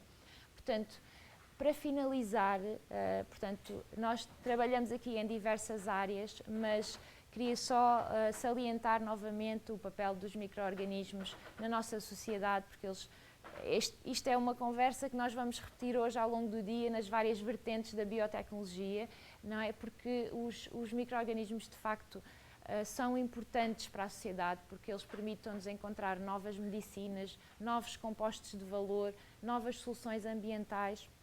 E novos produtos alimentares podem também ser a solução para alguns problemas ao nível da alimentação, uma vez que hoje em dia até está bastante na moda a produção de alimentos fermentados e as pessoas aderem bastante a estes produtos. Para finalizar, queria agradecer à equipa toda do BSRG, do grupo da professora Isabel e em particular aos rapazes das cervejas, aos alunos de mestrado e agora ao Nuno, que já é estudante de doutoramento, que estiveram envolvidos neste projeto e aos nossos provadores oficiais e amadores das cervejas. E é tudo. Obrigada.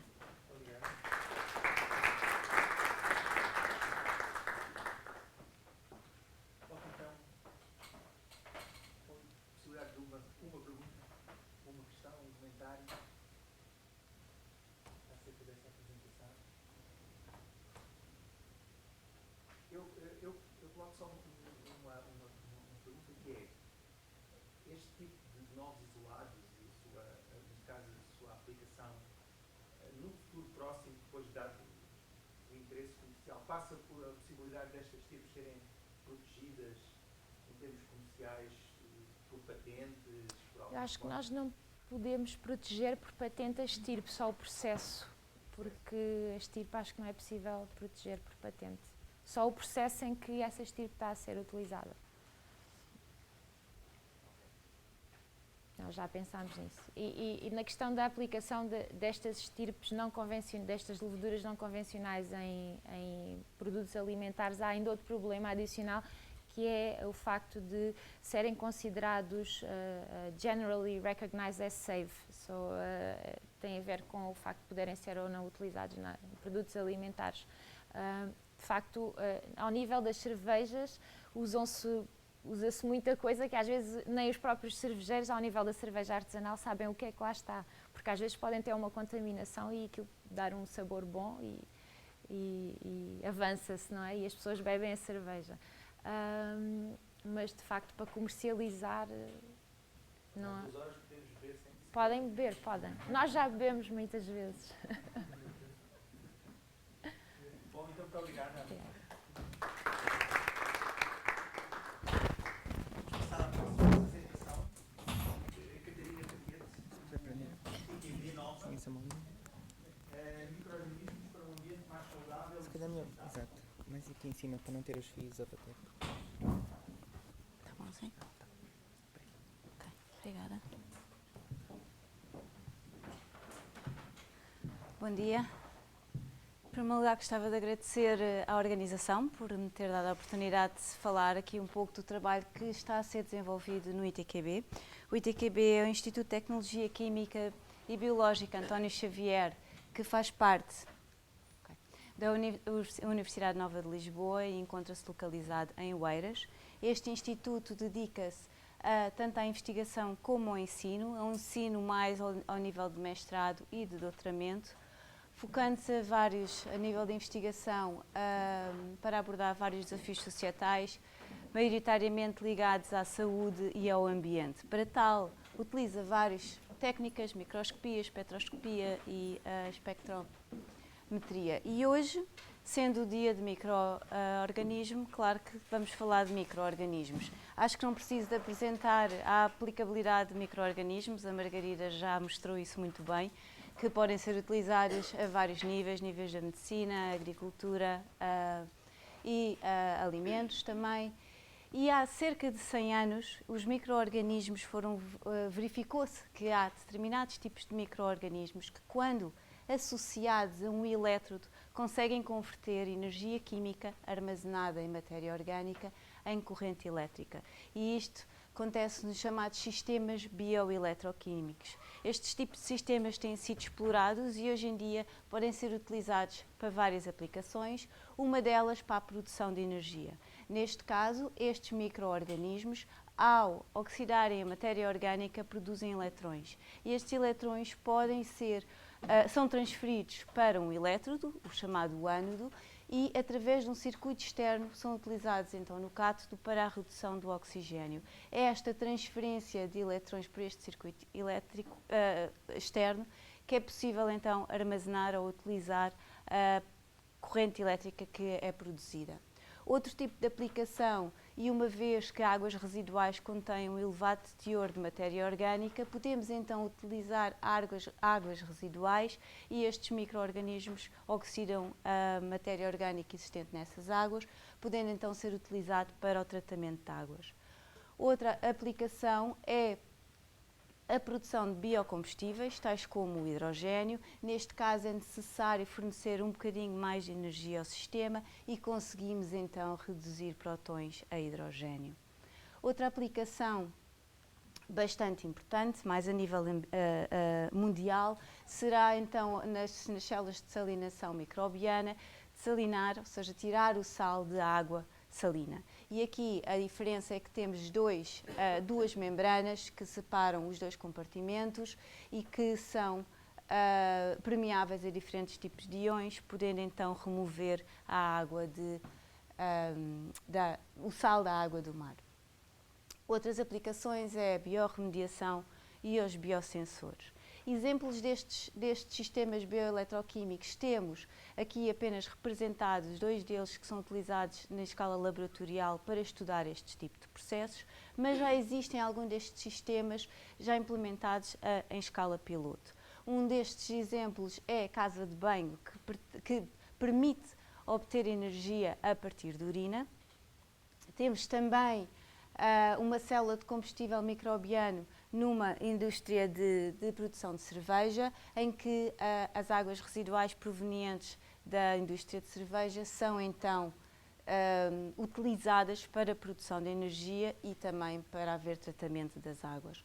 Outro exemplo é esta célula de combustível microbiano Bentic, que é utilizado em aplicações marinhas, em que estas células de combustível microbiano encontram-se no fundo do mar. Utilizando os organismos, utilizam a matéria orgânica existente nos sedimentos e depois, então, podem ser utilizadas a corrente elétrica que é produzida para várias aplicações marinhas. No entanto, a aplicação destes tipos de sistemas bioeletroquímicos não é maior porque encontramos-nos limitados pelo processo de transferência eletrónica que existe a nível do micro-organismo e o elétrodo. Este processo é lento, o que limita então as aplicações destes sistemas e faz com que a eficiência destes sistemas ainda não tenha atingido um valor que compense os custos associados ao scale-up deste tipo de sistemas. E para tal, é preciso então perceber os processos de transferência eletrónica que acontecem entre os micro-organismos e os elétrodos, de modo a melhorar estes sistemas e torná-los viáveis para uma aplicação comercial. Já sabemos que este tipo de processos pode acontecer através de uma transferência eletrónica direta, em que existe um contacto direto entre os micro-organismos e o elétrodo, ou através de apêndices condutores, ou indiretamente, em que compostos redox solúveis vão mediar este processo de transferência eletrónica. E também sabemos que as proteínas que estão envolvidas na transferência de eletrões do interior da célula para o exterior da célula são chamados citocromos multiémicos e a maioria destes organismos, que são chamados e denominados organismos eletroativos, contêm um elevado número destes citocromos e que transferem os eletrões do metabolismo celular para fora da célula. Nós, no nosso grupo, o grupo Bioquímica Inorgânica e NMR, RMN em português, nós pretendemos elucidar os processos de transferência eletrónica que são efetuados por estes micro-organismos e, para tal, precisamos de caracterizar os processos que cada uma destas proteínas efetua. Nós caracterizamos vários tipos de organismos, não só, temos estes 3, Chavanella, Geobacter e Sulforomonas, que são bactérias gram-negativas, todas elas dependem, e estes círculos vermelhos são todas proteínas citocromos multiémicos e todos eles estão envolvidos na transferência de eletrões para fora da célula. Recentemente também estamos a caracterizar uma bactéria gram-positiva, Termincola, que até foi demonstrada que produz mais corrente elétrica neste tipo de sistemas do que as bactérias gram-negativas. E recentemente estamos também a caracterizar, isto também é uma bactéria gram-negativa, o Cidroxidans, mas ao contrário dos outros organismos que estes transferem os eletrões para fora da célula e neste caso para o elétrodo, esta bactéria consegue receber eletrões e utilizar os eletrões para o seu metabolismo celular.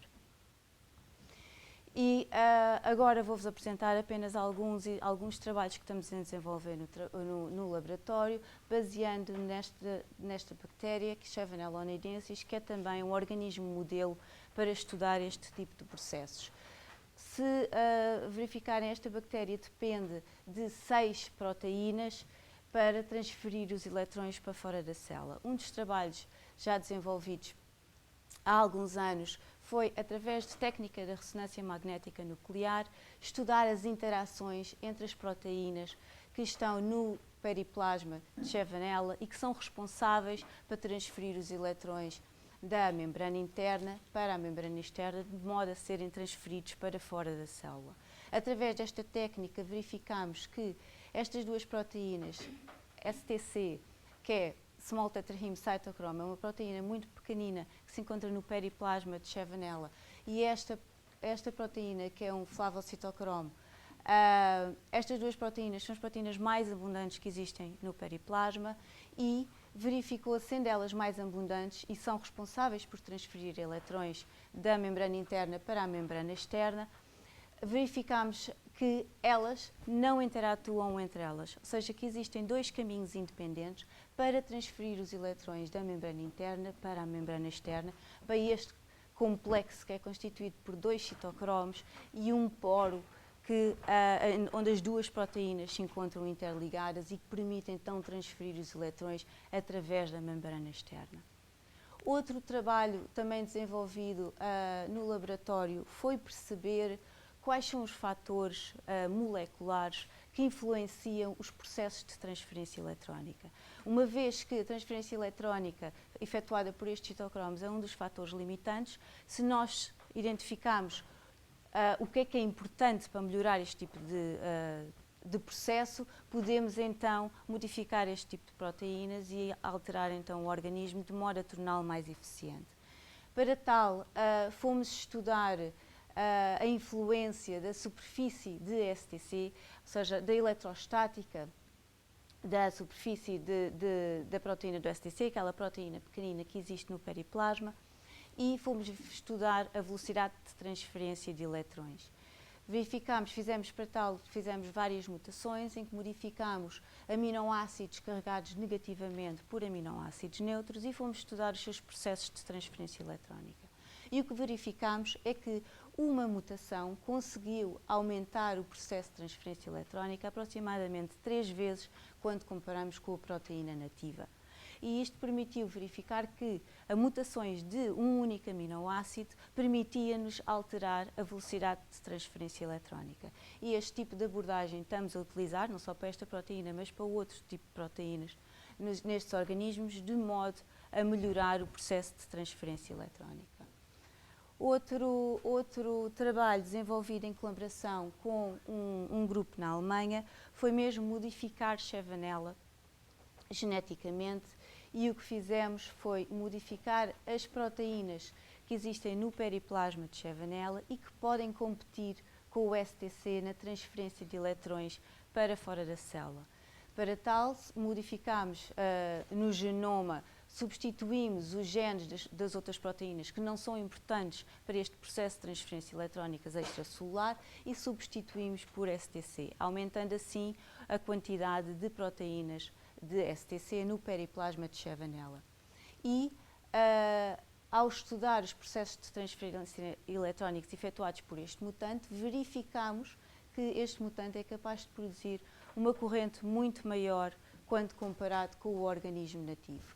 Após 48 horas, este organismo é capaz de produzir aproximadamente 50% mais corrente do que o organismo nativo, mostrando então que através mesmo também da subexpressão destas proteínas conseguimos melhorar este processo. Espero vos ter convencido que os sistemas bioeletroquímicos é uma tecnologia promissora para abordar vários desafios societais, e tal como os objetivos de desenvolvimento sustentáveis, tais como a produção de energia a partir de águas residuais.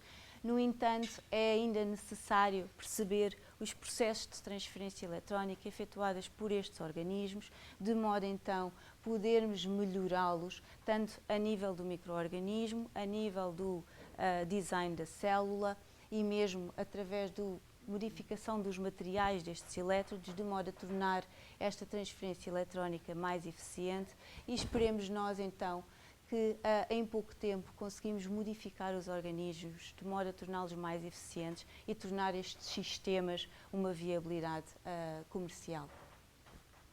E, por fim, gostava de agradecer ao grupo de investigação, ao IBN, claro, aos nossos colaboradores internacionais, às entidades financiadoras e a vocês pela vossa atenção.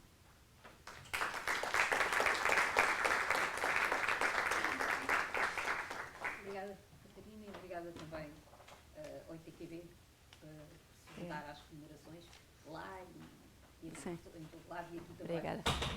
Nós estamos bastante atrasados. Eu não sei, se calhar não haveria nenhuma pergunta agora, se têm doutora Catarina aqui à vossa disposição, ou agora durante o intervalo. Tudo bem. Chegar ao intervalo. Obrigada.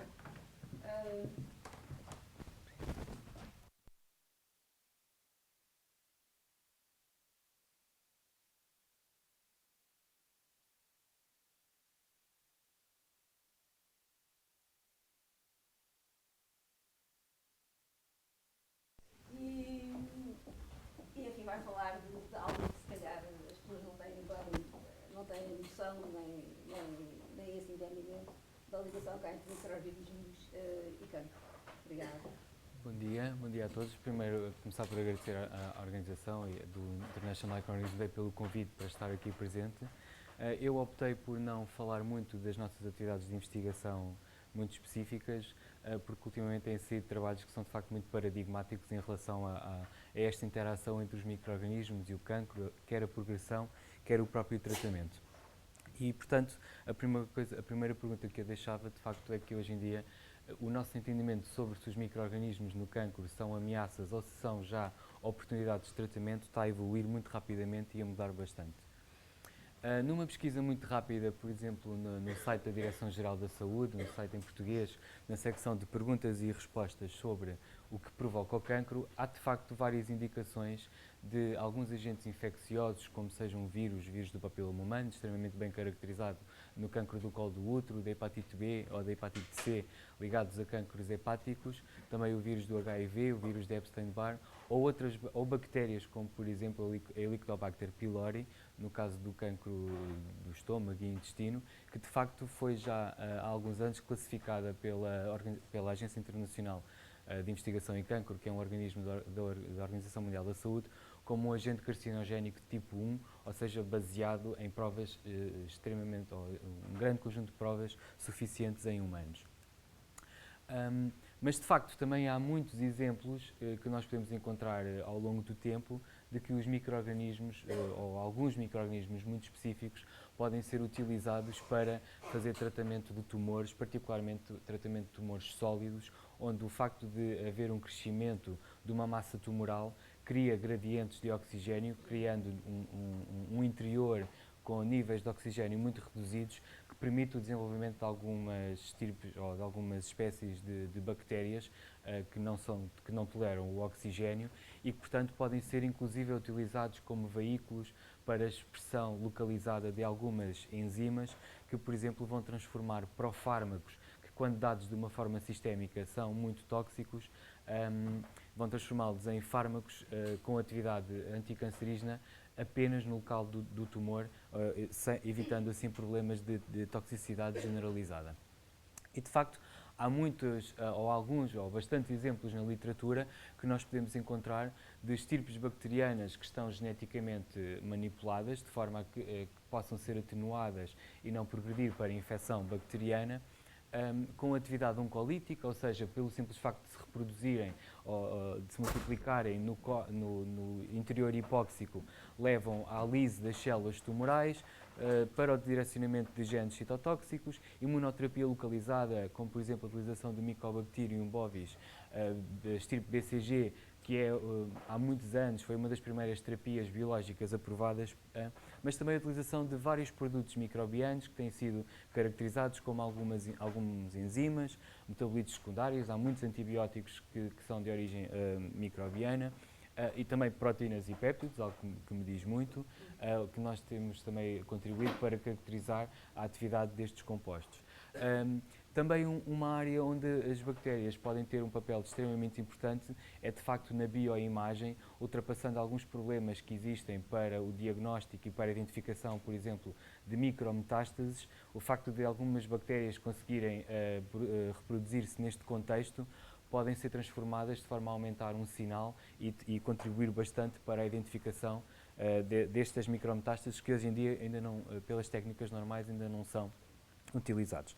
Mas, de facto, nos últimos anos houve uma mudança paradigmática no nosso entendimento em relação ao papel dos micro-organismos no cancro, particularmente porque também houve uma mudança paradigmática no tratamento do cancro, muito devido ao facto de se ter percebido que é possível manipular ou educar as células do nosso sistema imunitário para que sejam elas a combater os tumores que aparecem. E isto, de facto, foi extremamente importante porque contribuiu muito para a diminuição dos tipos de tratamentos convencionais que são muito mais tóxicos, como sejam a quimioterapia e a radioterapia. E, de facto, a Tina já falou um bocadinho esta questão, cerca de 70% dos micro-organismos que existem no nosso corpo humano estão localizados no intestino. E isto constitui um ecossistema que até há muito pouco tempo não era muito bem compreendido ou muito bem caracterizado.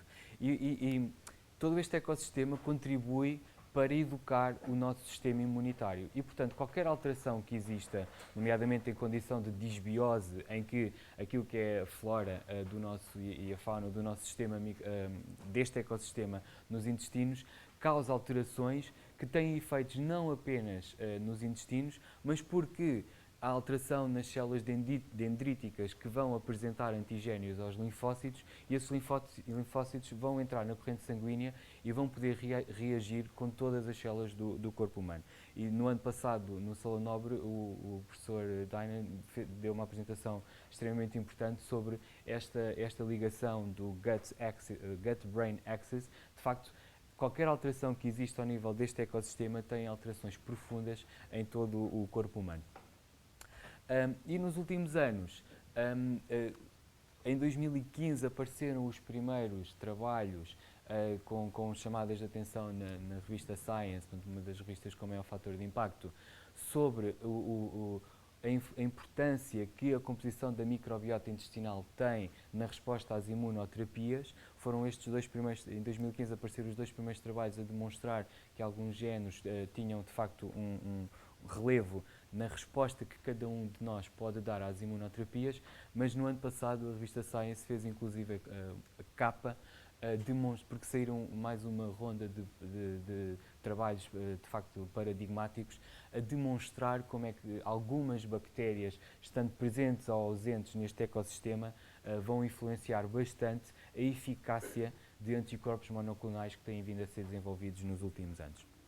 Eu escolhi apenas um destes trabalhos para dar aqui um exemplo de como é que isto pode funcionar e, de facto, aquilo que em 2018 saiu um trabalho feito em ratinhos em que foram utilizados dois modelos de animais de ratinhos, quer aqueles que são especificamente livres de patogénios, mas também modelos animais completamente livres, que eles chamamos de germ-free, completamente livres de qualquer micro-organismos. No caso dos que são livres de patogénios, eles foram tratados com antibióticos para também demonstrar a importância que, de facto, a antibioterapia pode ter na modulação destes trabalhos. E depois estes dois modelos foram ia dizer transfetados, mas não foram feitos transplantes da microbiota fecal de doentes que tinham respondido positivamente, doentes de cancro que tinham respondido positivamente à imunoterapia versus doentes de cancro que não tinham respondido à imunoterapia. e foi-se tentar perceber, posteriormente eles foram transplantados com estas duas populações de microbiota fecal, foram inoculados com células tumorais, deixou-se progredir o tumor e depois foram tratados com estes anticorpos monoclonais e no final foi feita uma análise de como é que estas células tinham respondido.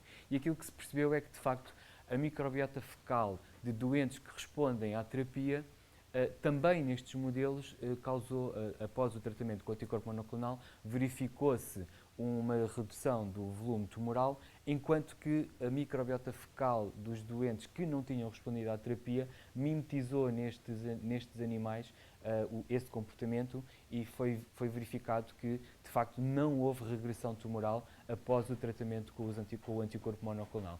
E esta foi uma das primeiras experiências que, de facto, onde foram utilizados modelos animais com duas populações completamente distintas e que demonstrou, de facto, o papel da microbiota fecal na modelação da resposta a um anticorpo monoclonal, que é bastante ativo quando funciona.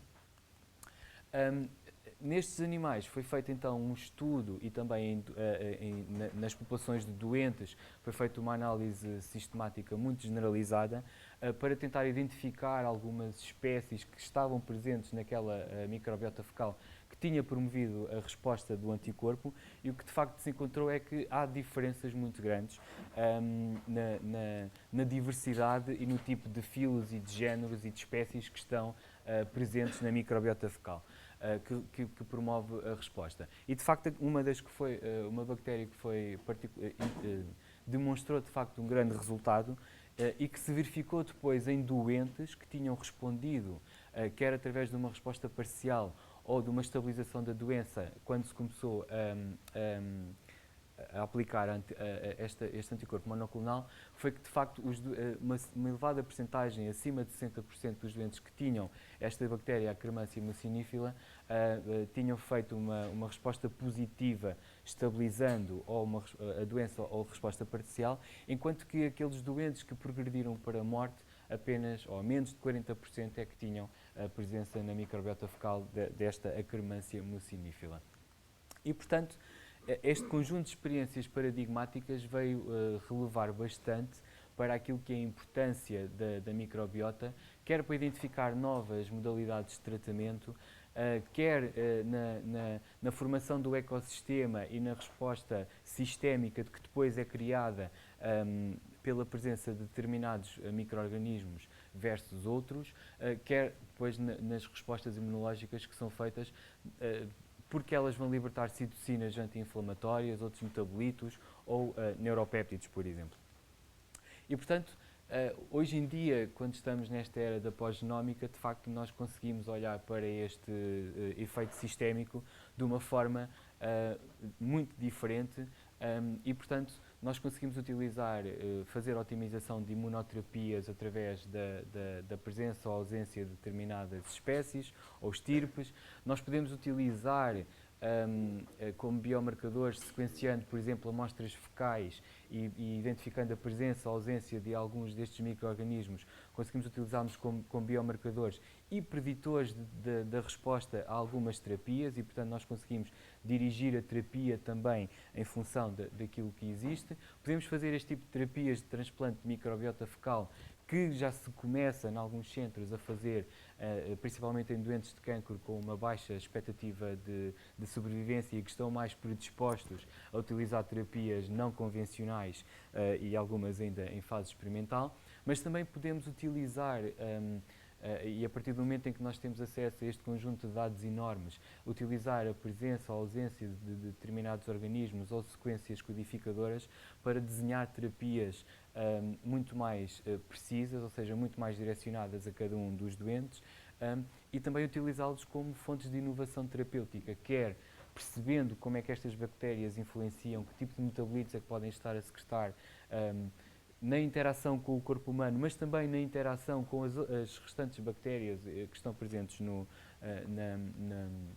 na comunidade, quer também desenvolvendo terapias para eliminar algumas bactérias que estejam associadas a um mau prognóstico. E, portanto, eu consegui identificar recentemente 7 ensaios clínicos que começaram e que estão na fase de recrutamento de doentes que visam a manipulação da microbiota intestinal para favorecer respostas a imunoterapias. E, de facto, tem a ver com a utilização de pré-bióticos e de probióticos que são introduzidos na dieta dos doentes, quer na questão dos transplantes fecais, que de facto é a modalidade que parece ter um resultado mais imediato na resposta à imunoterapia.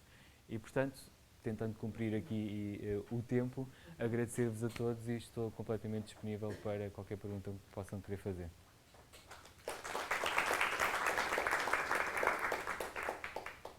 Muito interessante. Temos 5 minutos para começar a nova sessão. Se calhar no intervalo podiam fazer as perguntas ao Nuno Bernardes. Vamos interromper agora.